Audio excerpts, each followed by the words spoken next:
Balasahed Palve is 55 years old, and right now he is systematically destroying his own farm.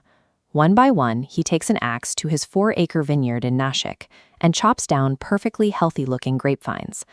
Establishing a vineyard costs a farmer around 5 lakh rupees per acre. For decades, these green, export-quality grapes were a reliable path to wealth, filling shipping crates bound for European and Middle Eastern markets. This year, that trade volume vanished. Across Maharashtra, India's primary grape-growing state, registered export vineyards dropped by 28% in a single season. Farmers are looking at a multi-lakh rupee asset and calculating that tearing it out of the ground is financially smarter than keeping it alive. The traditional math of farming has broken. The regional damage is immense. In the Nashik district alone, researchers estimate the grape industry will lose over 3,500 crore rupees this season. This is a total collapse of a multi-billion rupee infrastructure that once defined the gold standard for Indian agriculture. This is the data behind the failure. During the 2022-2023 season, average temperatures in key growing regions spiked 1.5 degrees Celsius above the norm. Simultaneously, heavy, unseasonal rainfall hit during October and February. High heat accelerates the ripening process, which forces the berry to stay small and prevents the development of sugar content required for export. Then, the unseasonal rain causes the skins to split and invites widespread fungal diseases. A vine that usually produces 40 bunches of grapes is now struggling to yield even 3 or 5.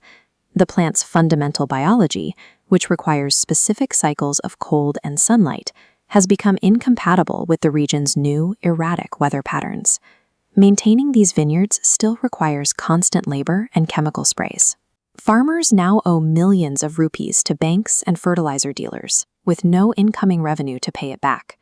Farming a high-value export crop has transformed from a path to wealth into a direct pipeline to bankruptcy. To survive, growers are practicing defensive crop switching. They are replacing their specialized grapevines with hardier crops like sugarcane or maize. Sugarcane is a low-maintenance crop that survives weather volatility. It is also protected by the government's Fair and Remunerative Price, or FRP, which is a legally mandated minimum price that sugar mills must pay to farmers. But when the debt is too high to even buy new seeds, there is a final, desperate option: distress migration. Entire families are leaving the fields for urban centers to look for manual labor. These farmers are trading away generations of agricultural expertise just to guarantee their basic financial survival.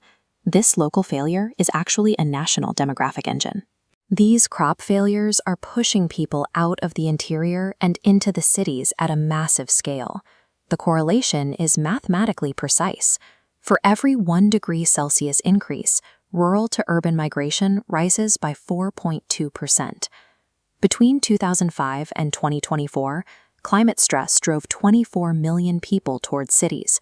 Based on current emissions, that number could reach 90 million by 2050. The math is clear.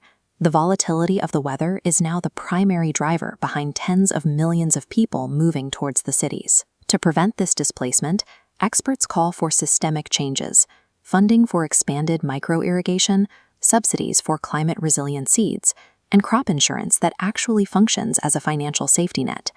Without these interventions, we face an agricultural regression where diverse, high-value farming is replaced by low-risk, low-income monocultures. When a farmer chops down his own livelihood, he is making a calculated bet on a future where high-value crops can no longer survive the heat.